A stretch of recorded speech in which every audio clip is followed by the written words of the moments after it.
मैं उदाहरण सहित आपको जब नंबर आए तो बोल देना, और हमें पता है आपका नंबर भी नहीं आएगा आपकी पार्टी में, ये भी पता है हमें। उस गारंटी को आज तक नहीं माना, आज तक नहीं माना, आज तक नहीं माना। स्वामीनाथन जी को आज तक नहीं माना। अदा जी डिस्टर्ब ना करिए, सभापति महोदय मेरा टाइम इसमें काउंट नहीं होगा। आप इधर, अरे यार इसे जीता है तो ज्यादा बोलो, मालूम है कितने बड़े तीरंदाज हो। इधर अरे छोड़िए यार, अबे कोई नोटिस नहीं लेता तुम्हें, छोड़ो छोड़ो, कोई नोटिस नहीं लेगा तुम्हें। 20 करोड़ नौजवान, मैं कहना चाहता हूं चुनौती के साथ, वित्त मंत्री अपने जवाब में बता दे, अनुसूचित जनजाति का एक भी व्यक्ति देश में अरबपति हो तो बता दूं, एक भी अरबपति हो तो बता दूं, एक भी दलित को अरबपति आपने बना दिया हो तो बता दूं, एक भी पिछड़े को बना दिया हो तो बता दूं। आप जवाब में दे देना, आप डेटा दे देना, आप डेटा दे देना, हमारी दवा नहीं रुकेगी। आउटसोर्सिंग के कारण से देश के सारे दलित, सारे पिछड़े, सारे आदिवासी आपकी सेवाओं से बाहर हो गए, उनके पास कोई कानूनी हक नहीं। तो ये जो आरक्षण को खत्म करने के तरह तरह के जो आप लोग षड्यंत्र अपना रहे हो, इस षड्यंत्रों को देश का जनमानस पूरी तरह से जान भी चुका है, पहचान भी चुका है, और इसीलिए उत्तर प्रदेश से तो आपको कर ही दिया है बाहर, देश से भी बाहर जल्दी करेंगे, और हमारे साथी मिलकर दूसरे प्रांतों से भी बाहर करेंगे। अरे वित्त मंत्री जी उत्तर प्रदेश से आते हो, इतना भी हक नहीं कि पूरे बजट भाषण में एक बार उत्तर प्रदेश का नाम आ जाता।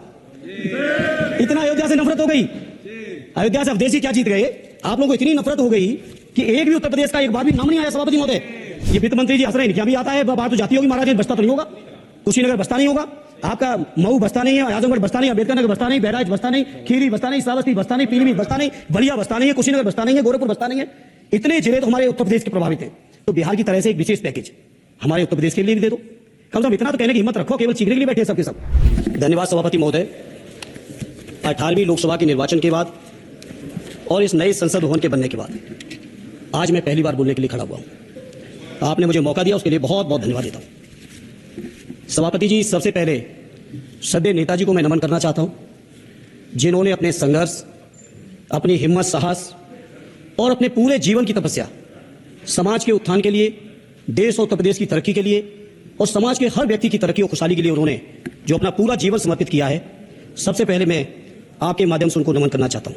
माननीय सभापति महोदय, श्रद्धेय नेताजी ने हम लोगों को अपने समाजवादी विरासत में इंसाफ और इंसानियत, न्याय और हक की लड़ाई करना सिखाया है, और उस लड़ाई को हम लोग बखूबी अपने नेता आदरणीय अखिलेश यादव जी के नेतृत्व में शानदार तरीके से उस विरासत को न केवल लड़ रहे हैं, बल्कि नेताजी के हर सपने को पूरा करने तक हम लोग चुप बैठने वाले नहीं हैं। सभापति महोदय, बजट एक व्यापक विषय है, और जब इस विषय के बारे में सोचते हैं तो समझ में नहीं आ रहा कि कहां से शुरू करें, क्योंकि देश में आज कोई वर्ग नहीं बचा है। कुछ चुनिंदा उद्योगपतियों के बारे में बात नहीं करूंगा, लेकिन देश के 140 करोड़ लोगों में से कम 95% लोग ऐसे हैं जो आज पूरी तरह से बर्बाद है। एनडीए की यह सरकार 11वां बजट पेश कर रही है, लेकिन इस 11वें बजट के बावजूद अगर मैं देखता हूं तो समाज की जो गरीबों के लिए सबसे ज्यादा जरूरी चीजें हैं, स्वास्थ्य का है तो स्वास्थ्य 2023 और 24 में बजट घटा दिया है। किसानों का बजट जहां यूपीए के सरकार के समय 2014 तक 5.5 था, वहीं 24 आते आते ये 3.15 रह गया है। शिक्षा का बजट जहां 2013 में 4.77 था, आज 23-24 आते आते ये 2.5% रह गया है। इसी तरह से जितनी भी जरूरी चीजें हैं, सभापति महोदय, मुझे कहने में कोई संकोच नहीं, ये जो बीजेपी की एनडीए की सरकार है, ये सरकार पूरी तरह से गरीब विरोधी, किसान विरोधी, नौजवान विरोधी, बुनकर विरोधी, छात्र विरोधी, दलित विरोधी, पिछड़ा विरोधी, मजदूर विरोधी, जितनी भी अगर उपाधियां दी जाएंगी सभापति महोदय वो कम है। और मैं कोई राजनीतिक भाषण नहीं दे रहा हूं, मैं उदाहरण सहित आपको जब नंबर आए तो बोल देना, और हमें पता है आपका नंबर भी नहीं आएगा आपकी पार्टी में, ये भी पता है हमें। सभापति महोदय, श्रद्धेय नेताजी ने हमेशा कहा है कि चुनाव में या जनता के बीच किया हुआ वादा अगर आप पूरा नहीं करते हैं तो वो भी एक सबसे बड़ा भ्रष्टाचार है, और उस भ्रष्टाचार में अगर किसी ने वर्ल्ड रिकॉर्ड बनाया है तो बीजेपी की और एनडीए की सरकार ने बनाया है। सभापति महोदय, 2014 के चुनाव के समय प्रधानमंत्री जी ने वादे किए कि 2 करोड़ रोजगार हर साल मिलेंगे। स्वामीनाथन जी, जिनको भारत रत्न दिया है, सरकार को मैं धन्यवाद देता हूं, लेकिन वो धन्यवाद अधूरा है जब तक उनकी सिफारिशों को नहीं मानते हो। 2007-8 से लगातार मांग चल रही है देश में कि स्वामीनाथन जी की जो सिफारिश है किसानों को 1.5 गुना समर्थन मूल्य देने का, एमएसपी की गारंटी देने का, कानूनी हक और अधिकार देने का, उस गारंटी को आज तक नहीं माना, आज तक नहीं माना, आज तक नहीं माना। स्वामीनाथन जी को आज तक नहीं माना। अदा जी डिस्टर्ब ना करिए, सभापति महोदय मेरा टाइम इसमें काउंट नहीं होगा। आप इधर, अरे यार इसे जीता है तो ज्यादा बोलो, मालूम है कितने बड़े तीरंदाज हो। इधर चलो। स्वामीनाथन जी की आपने नहीं मानी, एमएसपी आपने लागू नहीं की।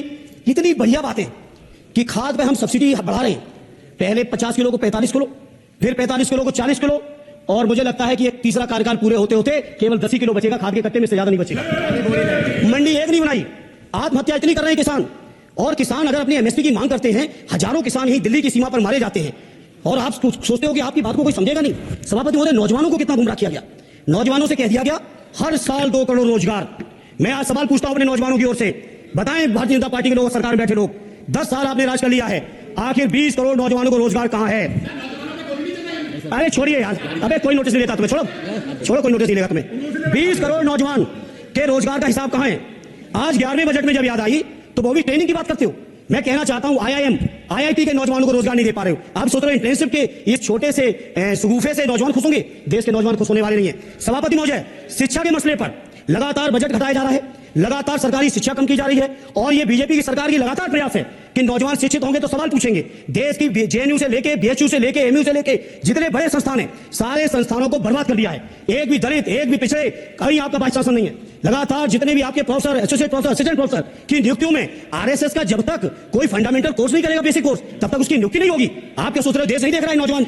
UGC का बजट लगातार कम किया जा रहा है। मेरा खुला आरोप है सरकार पर कि ये सरकार शिक्षा को प्राइवेट करके, शिक्षा को मुट्ठी भर उद्योगपतियों के हाथों में देके, शिक्षा को चुनिंदा लोगों के हाथ में देके, देश के 140 करोड़, जिसमें मैं समझता हूं 90% लोग गरीब हैं, उन गरीबों के हाथों से शिक्षा को छीनने का ये जो आपकी सरकार षड्यंत्र कर रही है, इसके लिए हम लोग इस मौके पर विरोध करते हैं। लगातार फीस बढ़ा रहे हैं, शिक्षकों की कमी है, रोजगार आप दे नहीं पा रहे हो, सामाजिक असमानता। सभापति महोदय, 2014 में जिस समय सरकार बनी थी एनडीए की, उस समय देश की जितनी भी जो आर्थिक चीजें थी, जो वेल्थ थी, उसमें पिछड़ों की हैसियत 17% थी, 17%, और आज 10 साल की एनडीए की सरकार के बाद पिछड़ों की आर्थिक हैसियत हो गई है केवल 9%।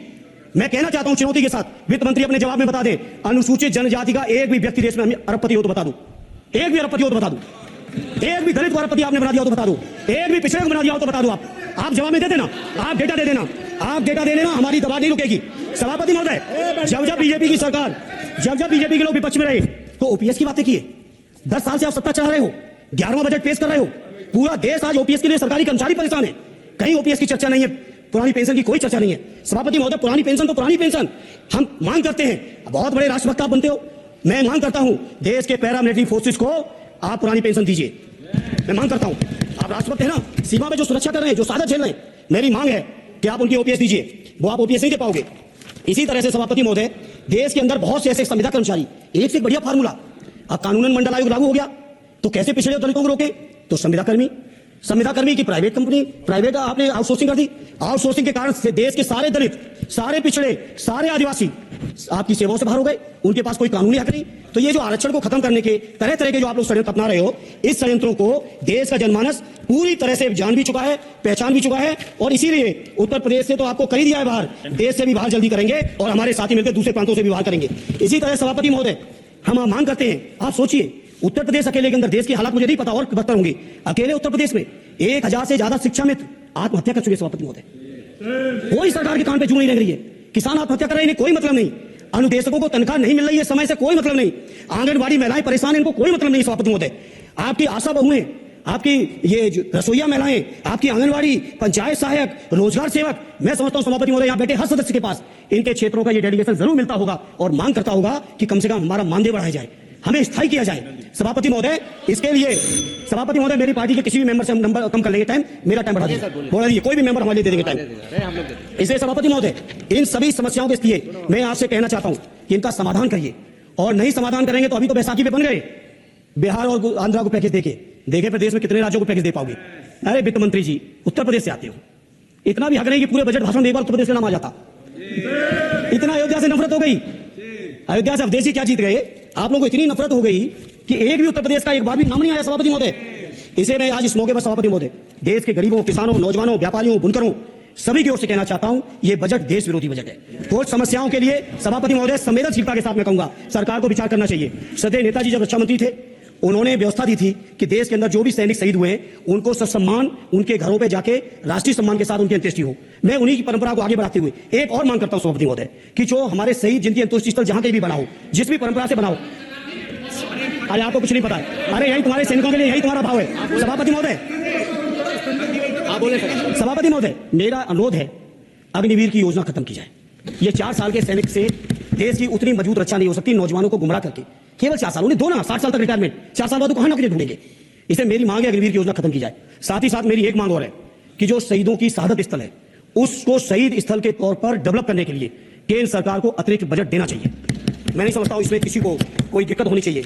इसी तरह सभापति महोदय, बातें बहुत लंबी लंबी की जाती हैं, थोड़ा सा मैं अपने क्षेत्र के बारे में कहूंगा। आगे हमारे नेता माननीय राममूर्ति वर्मा जी ने भी कहा है, माननीय लालजी वर्मा जी ने भी, जो बाढ़ की समस्या है, जो समस्या बिहार में है, नेपाल से पानी छोड़ने की, वही समस्या उत्तर प्रदेश की भी है।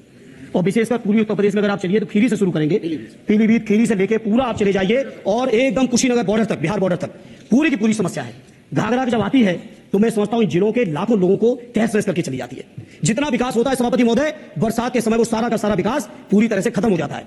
इससे मेरी मांग है केंद्र की सरकार से कि बजट आप पास कर रहे हो तो कम से कम उत्तर प्रदेश इतनी नफरत ना करो। 2 बार तो उत्तर प्रदेश की दम पे ही बैठे थे और तब भी ये वित्त मंत्री जी हंस रहे हैं, क्या भी आता है, बाहर तो जाती होगी महाराज, बसता तो नहीं होगा, कुशीनगर बसता नहीं होगा, आपका मऊ बसता नहीं है, आजमगढ़ बसता नहीं, अम्बेडकर नगर बसता नहीं, बहराइच बसता नहीं, खीरी बसता नहीं, श्रावस्ती बसता नहीं, पीलीभीत बसता नहीं, बलिया बसता नहीं है, कुशीनगर बसता नहीं है, गोरखपुर बसता नहीं है। इतने जिले तो हमारे उत्तर प्रदेश के प्रभावित हैं। तो बिहार की तरह से एक विशेष पैकेज हमारे उत्तर प्रदेश के लिए भी दे दो। कम से कम इतना तो कहने की हिम्मत रखो, केवल चीखने के लिए बैठे सबके सब। इस सभापति महोदय, दूसरा एक मैं बात, हमसे पूर्व जो सांसद रहे हमारे आजमगढ़ के, बड़ी लंबी लंबी बातें की, गोरखपुर से आजमगढ़ होते हुए बनारस तक का हमने रेलवे लाइन स्वीकृत करा दिया। सभापति महोदय, मैंने जब पता किया अधिकारियों से तो सच्चाई ये है कि अभी उस पर एक भी पैसे का बजट का आवंटन नहीं है, नहीं है बजट का आवंटन। हाँ, आज आप ही ने तो पेश किया बजट, आप ही तो साइन किए हो, निर्मला जी ने तो किया नहीं होगा, आप ही ने किया होगा। तो सभापति महोदय, उस पर बजट भी आए, उस पर बजट भी आना चाहिए।